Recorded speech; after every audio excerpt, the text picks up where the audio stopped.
The Montreal Canadiens are going to the Stanley Cup Finals. It's the Late Fun Guys podcast, our first season, and what a season to remember. At times, we thought this team was the best. At times, we thought this team was the worst. They were the last team to make the playoffs with 59 points, but they believed. They really believed. And they made it to the Stanley Cup Final the first time since 1993.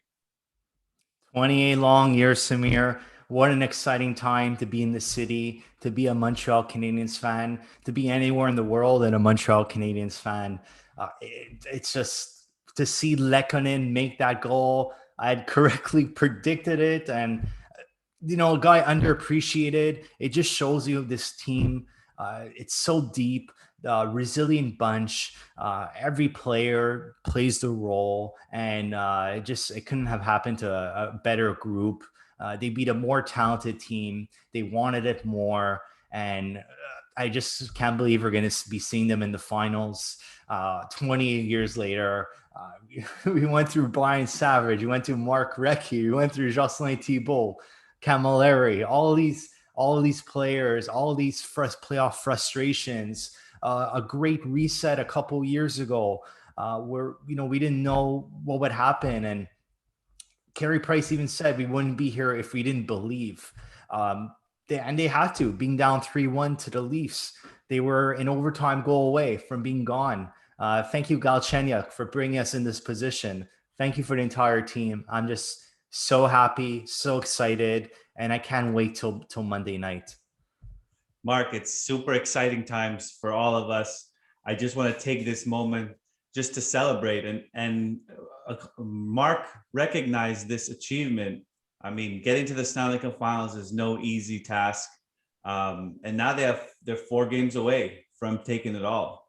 And so we did it. We did it, Mark. We did it. And DeBoer even said it in his post-game press conference. Why did they do it? It's because they did the things like the overtime. They won in overtime. Those overtime battles, super key. Special teams. Montreal killed off 42 of 45 penalties in the playoffs, including 29 in a row. That's incredible. 30 in a row, actually. Yeah. Okay. So 30. Wow. Incredible. We were more opportunistic, and Vegas didn't find another level. A key moment was in overtime.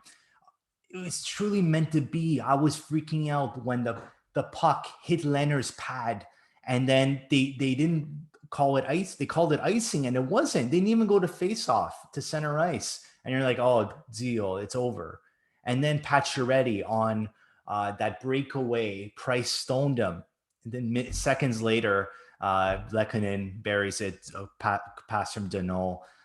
Just remarkable. I loved every second of it. That line deserved it. They've been the shutdown line this entire playoffs, and just so happens that they end up scoring the goal. And Gallagher drives the puck up the ice, feeds it off to Danault, who cuts right, takes Theodore with him, and then passes it off to Lekkonen, who roof daddies that on Leonard. Roof daddy, baby. It was a great win.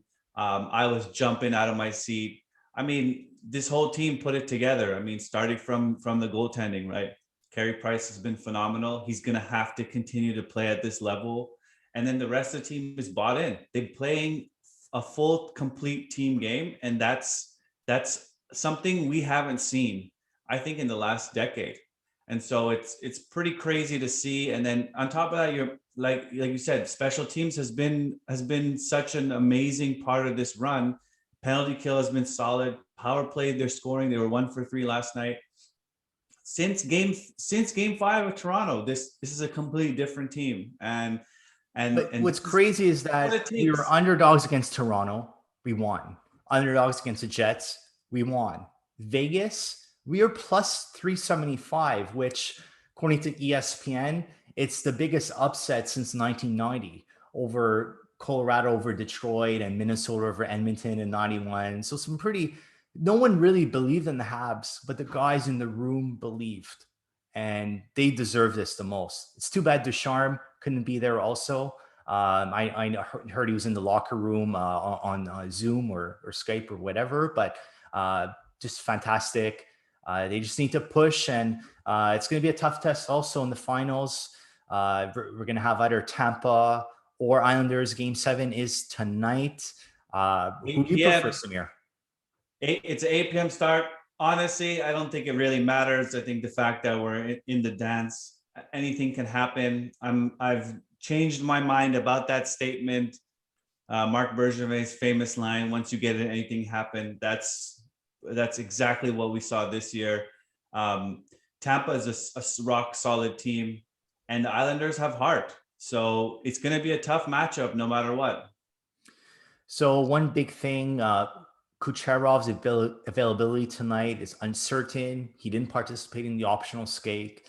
That's huge. He could literally swing the tide. So yeah, at the end of the day, who do I prefer? If Kucherov is not 100% or 80, even less, I actually prefer Tampa. I think the Islanders are like Montreal. They play physical. They're very resilient. They're also a very good team built together. Solid goaltending defense. And Tampa, well, yeah, I mean, Kucherov is such a big factor. I mean, they have a lot of talent there, but I'll take either team. I'm just excited to see them. Mark, And, well, we'll be back. We'll be back to preview the next series for sure. So stay tuned. Go Habs, go in the meantime, and everyone make sure you enjoy the celebrate. weekend, celebrate, enjoy it, and we'll be back.